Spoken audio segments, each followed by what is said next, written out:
After basic, there was 17 weeks of that. After that, well, then you had what they call a delay en route. You had so many days to get to California, to Fort Ord. So I went to Fort Ord. I was there probably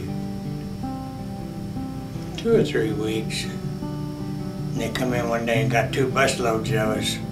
Took us down to Camp Stoneman, which is by Stockton, California. So I went in 43. That would have been, well, I'd say March probably. First part of March it was in Fort Ord. Then I went to Camp Stoneman and we pulled guard in there. What they did, they took 2 busloads down there and they put us over in what they called a casualty detachment across the road, or the road from the regular camp. And the guy went down the company street there, or the street there, and this hut, they called them huts, but this hut was guard, and if you caught KP, that's what you did for 6 weeks. So I caught the guard, which was not bad duty, for 6 weeks. Otherwise I would have been overseas 6 weeks earlier, probably. You drag your feet a little bit, really, you know. They didn't have to prod us or nothing, but I went down, see, where on that guard bit, there at Stoneman, they had 2 ferries, the Army Queen and the Catalina ferry. And you rode it down on the water on the river there to the bay there, got on the big ship. Yet a couple times I went down there and take a prisoner down, which actually the prisoners we had to guard also once in a while. And they were mostly AWOLs or people who didn't want to go overseas. In fact, one of them was my best buddy. We took basic together. And how that happened was that his name was Ray. And this other guy that was there, I knew he didn't wind up in the same company I was in. It was Roseberry, so we had close enough to see we all 3 caught that bus deal. Because they go down the roster and call names. But that was the Camp Stoneman deal. That was the only place in the States where when we walked guard and everything, you had live ammunition. Second scout, I replaced the guy, the first casualty in the company. You had your first scout, he carried a Tommy gun, and I had the M1 rifle. Then they saddled me with the anti-tank grenades, you know, on your rifle bit, which they wasn't worth a damn. In fact, when we was in combat, why they'd give me the damn things, you know, about 3 of them. First time we stopped, I'd shoot them over the hill and get rid of them, you know. There was no point in carrying them. The division went into Melanie Bay, I think, in New Guinea. And, of course, I went over, I was in a replacement depot. And I was in it for about a week, and that was a sorry place. When I joined them there in New Guinea, it was right after their first engagement. In fact, the kid I replaced was shot by one of our own sergeants on his first patrol out. There was two platoons going, and of course, jungle was solid jungle. And of course, they were told, you know, you had the right side, this and the left side. Well, he glanced over, happened to glance over and seen movement, I guess, and shot and killed him. And he was with us for, well, clear up into Luzon there, but he tried to commit suicide, basically. He finally succeeded. So, but you know, that happens.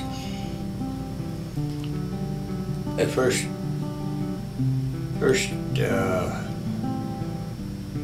really deal I got into with but this kid was shot in a gut shot. And I hit the ground with my rifle on my left shoulder, and I didn't move it. I just started firing in. You know, you fire everywhere. You know, you just keep firing. But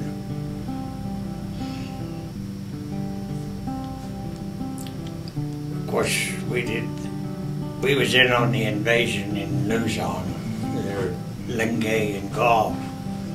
We never hit no opposition there. And I was wounded in on February the 27th. The bastard shot me. That's a pretty long story, really. We was in the mountains there, north of Manila. I say north.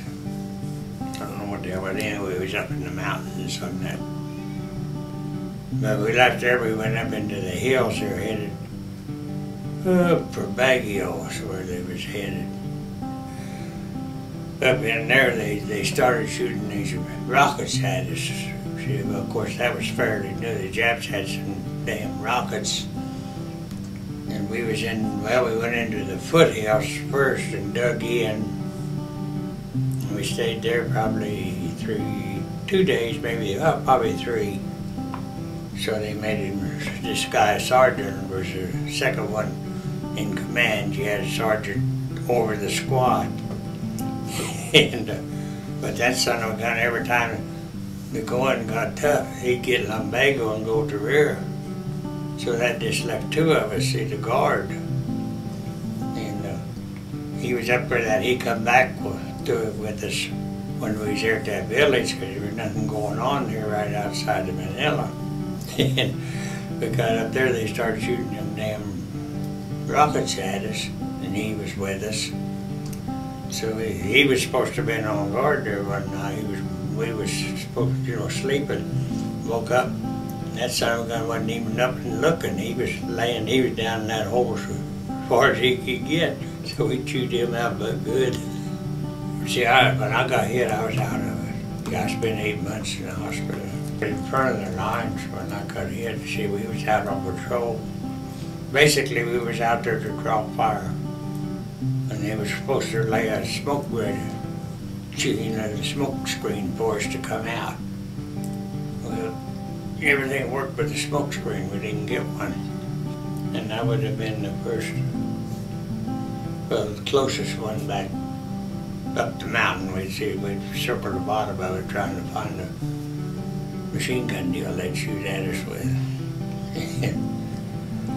So when I got hit, well, I just rolled, flopped down in the damn asshole rabbit, basically, you know.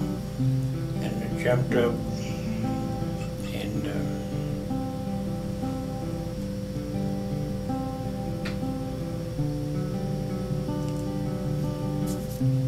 let's stop that. I finally had to crawl out. See, I got out of there. And well, because he laid there, was still no smoke screen. So it was about dark when I got up. When I finally, well, another kid found me from another company. See, it was getting late at night, and they was trying to set up. So he called me, and then they let down the smoke screen, and the other guys all come out. The rest of the squad. You went on a point system, you know, when it was over. So I didn't need no points. I was headed home anyway. I spent, of course, that they had a cast on me the next morning. And I went to, I think probably they finally took us to probably Clark Field there in the Philippines. And then they took us to Clark Field, and they loaded a bunch of us up on a C-47, Goody Bird. Flew me down to Leyte with a whole bunch.